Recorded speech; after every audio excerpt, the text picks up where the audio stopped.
In this video, you will learn how to process education forms. Education forms can be accessed within the exam. When finishing up the exam and selecting the PN button, you will have the option to choose Education. Next, you'll select the EDU button. Your doctor's list will populate first.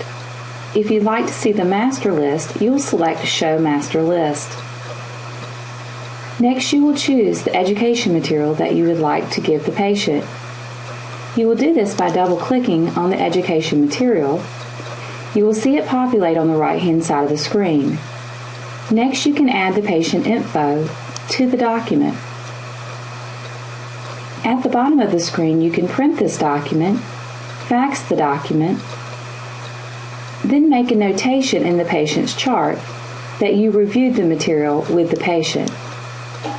You will notice that it puts a note in the patient's chart that this material was reviewed and discussed. You can also access the education material by double-clicking at the bottom of the screen. You will notice that Review Education Material is no longer read behind the box. This lets the doctor know that it has already been processed. If your clinic is participating with Vision Connect, you will be allowed to send the education material electronically to the patient. You can do this by accessing the PN button to finish up the exam. Next, you will select Schedule Appointment.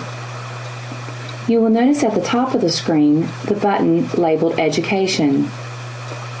The Education button, when selecting, will recognize the material by the diagnoses that you put in on the exam screen. It will also be recognized by the prescriptions that you send to the patient. The education material can also be accessed outside of the exam.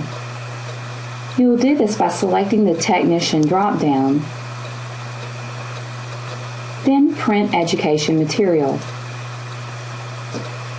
This concludes the session on processing education material.